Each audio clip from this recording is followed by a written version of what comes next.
السلام عليكم ورحمة الله. أعوذ بالله من الشيطان الرجيم. بسم الله الرحمن الرحيم.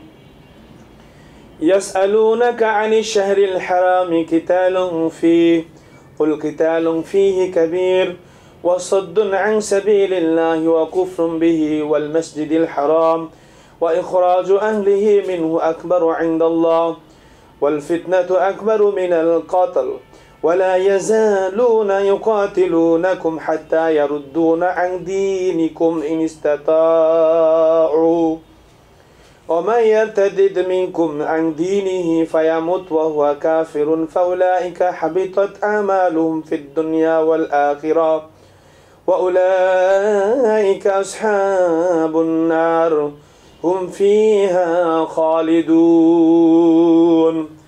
আল্লাহ সুবহানাহু ওয়া তাআলা ইরশাদ ফরমান যে কাফেররা তোমাকে হারাম মাসে যুদ্ধের ব্যাপারে জিজ্ঞাসা করে, অর্থাৎ ভুল করে রজব মাসে মুসলিম সৈন্য একজন কাফেরকে হত্যা করে ফেলে, তখন তাদের একেবারে মানে আল্লাহর বিধানের ব্যাপারে কি হয়ে যায়, মানে মহব্বত চলে আসে। তারা কি করে, নবীজিকে এসে জিজ্ঞেস করে যে হারাম মাসে কি যুদ্ধ করা যায়? তখন আল্লাহ তাআলা বলেন, তুমি বলো কিতালুম ফিহি কাবীর, এই হারাম মাসে যুদ্ধ করা এটা অন্যায়, তবে ওয়াসাদ্দুন আন সাবিলিল্লাহ, যে আল্লাহর পথ থেকে বাধা দেওয়া যেটা কাফেররা করে থাকে, ওয়া কুফরুম বিহি, এবং আল্লাহর সাথে কুফরি করা যেটা কাফেররা করে থাকে, ওয়াল মসজিদুল হারাম, এবং মসজিদে হারাম থেকে বাধা দেওয়া, ওয়া ইখরাজু আহলিহি মিনহু, এবং তার অধিবাসীদেরকে সেখান থেকে বের করে দেওয়া, আকবারু ইনদাল্লাহ, আল্লাহর নিকট আরো অধিক বড় অপরাধ। অর্থাৎ তোমরা যে বলতেছো হারাম মাসে যুদ্ধ করা যায় কিনা, মুসলমানরা একটা ভুল করছে, তোমরা এটাকে বড় অপরাধ বলতেছো, কিন্তু তোমরা যেটা করতেছো সেটা তো আরো বড়, আল্লাহর নিকট আরো বড় অপরাধ। মুসলমানদেরকে তোমরা কি করতেছো, আল্লাহর পথ থেকে বাধা দিচ্ছ, তারা ঈমান আনার পরে জোরপূর্বক তাদের ঈমান থেকে বের করে দিচ্ছ, যেটা মুশরিক রাষ্ট্রগুলো অহরহ চলতেছে। এরপরে কি করা, আল্লাহর পথ থেকে বাধা দিচ্ছে, এরপরে মসজিদে হারামে প্রবেশ করতে বাধা দিচ্ছে, এবং আধুনিক এই যুগেও আমরা দেখছি মুসলমানদের মসজিদকে ধ্বংস করে দেওয়া হচ্ছে, মুসলমানদেরকে মসজিদে প্রবেশ করতে বাধা দেওয়া হচ্ছে। তো এগুলো তো আল্লাহর নিকট কি আরও গর্হিত অপরাধ। মুসলমানদের যুগ যুগ থেকে শতাব্দী থেকে তারা বসবাস করে আসছে যেই সমাজে, যেই জায়গায়, তাদেরকে সেই জায়গা থেকে জুলুম করে বের করে দেওয়া হচ্ছে, মুসলমানদেরকে নাগরিকহীন করা হচ্ছে, রাষ্ট্রহীন করা হচ্ছে। এগুলো তো আল্লাহ তাআলার নিকট আরও বড় অপরাধ। যেই সব বৈশিষ্ট্যগুলোই কাফেরদের মধ্যে পূর্ণমাত্রায় বিদ্যমান। প্রিয় হাজিরিন, মনে রাখতে হবে, কাফিরদের আধিপত্য যত বেশি হবে, মুসলমানরা তত বেশি নির্যাতিত হবে। কারণ কাফেররা চাইলেন, কাফেররা কখনো মুসলমানদের কল্যাণ চায় না। আল্লাহ তাআলা স্পষ্টই বলেছেন যে এখানে আল্লাহর পথে তারা বাধা দিয়েছে, মসজিদ থেকে তারা বের করে দিয়েছে, এবং মসজিদে প্রবেশ করতে বাধা দিয়েছে। এবং দুনিয়াতে আপনারা যারা দেখেন তারা কিন্তু দেখবেন এই দৃশ্যগুলো সচরাচর চিত্রায়িত হচ্ছে। আজ মুসলমানরা মাজলুম, অসহায়। তো এগুলো তো আল্লাহর নিকট আরও বেশি জঘন্য, আরও বেশি অপরাধ। আল্লাহ তাআলা আরও বলেন যে ফিতনা, এই যে অশান্তি সৃষ্টি করা, এটা তো হত্যার চাইতেও কি বড় অপরাধ।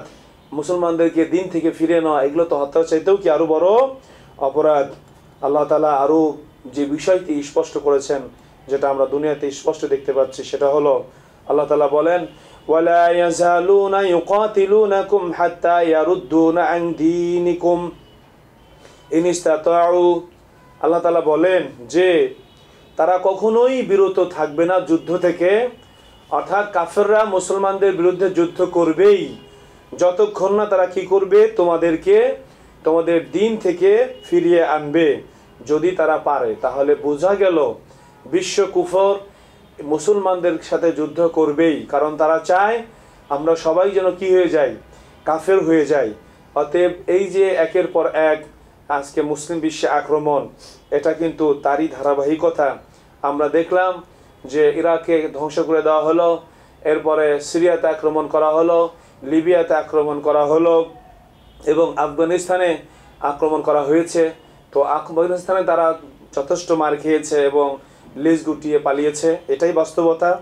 মুসলমানরা যখন ঘুরে দাঁড়াবে, মুসলমানরা যখন ইমানের উপর অটল হয়ে সীসাডালা প্রাচীরের ন্যায় থাকবে, তখন কাফের যত বড় শক্তিশালী হোক না কেন, কাফেররা কিন্তু তাদের সাথে পরাজিত হবেই, কারণ তাদের পক্ষে রয়েছে মহান রব।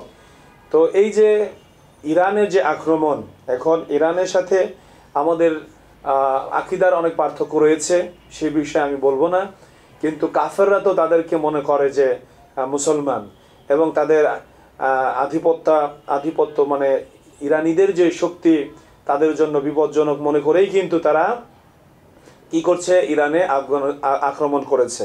এবং প্রিয় হাজির, আপনারা দেখেছেন যে এই বর্তমান কুফার নিকৃষ্ট কাফের নেতানিয়াহু কিন্তু সে বক্তৃতা দিয়েছে স্পষ্টই যে ইরানের পরে টার্গেট হবে পাকিস্তান।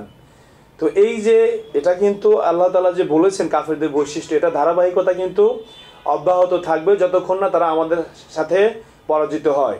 আপনারা দেখেন আফগানিস্তানে কিন্তু তারা লেজ গুটিয়ে পালিয়েছে, কারণ সেখানে তারা পরাজিত হয়েছে। সেখানে কিন্তু তারা যুদ্ধ করতে আসার জন্য আরও কয়েকবার চিন্তা করবে।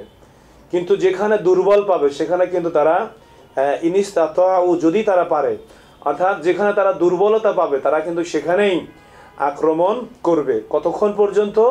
যতক্ষণ না মুসলমানরা তাদের দিন থেকে ফিরে আসে। অতএব একের পর এক তারা টার্গেট করবে। এবং আমরা যে তথ্য জানি পেয়েছি, ওলামা একরামের মুখে শুনেছি, আমাদের এই প্রিয় মাতৃভূমিও কিন্তু সেই টার্গেটের বাইরে নয়, তাদের চিন্তার বাইরে নয়, কারণ যেখানেই মুসলমান সেখানে তাদের আগ্রাসন আসবে। তা আল্লাহ তাআলা সাবধান করে দিয়েছেন মুসলমানদেরকে যে তারা যে তোমাদেরকে ফিরিয়ে নেওয়ার চেষ্টা করছে, তোমরা যদি দিন থেকে ফিরে যাও আর এই অবস্থায় মারা যাও, তাহলে তোমাদের ঠিকানা হলো জাহান্নাম। আগে যে নেক আমলগুলো করছো সমস্ত নেক আমল বরবাদ হয়ে যাবে, জাহান্নামের অধিবাসী হবে, এবং সেখানে কিন্তু তোমাদের চিরস্থায়ী থাকতে হবে। অর্থাৎ মুরতাদ হওয়ার কোনো সুযোগ নাই। কাফেররা যদি আমাদেরকে নির্বিচারে হত্যা করেও ফেলে, ঈমান থেকে ফিরে যাওয়ার কোনো সুযোগ নাই। প্রিয় হাজিরিন, এখান থেকে কাফেরদের যে চরিত্র, যে বৈশিষ্ট্য স্পষ্ট হয়ে গেল। তারা কিন্তু পরাজিত না হওয়া পর্যন্ত মুসলমানদের সাথে যুদ্ধ করবেই।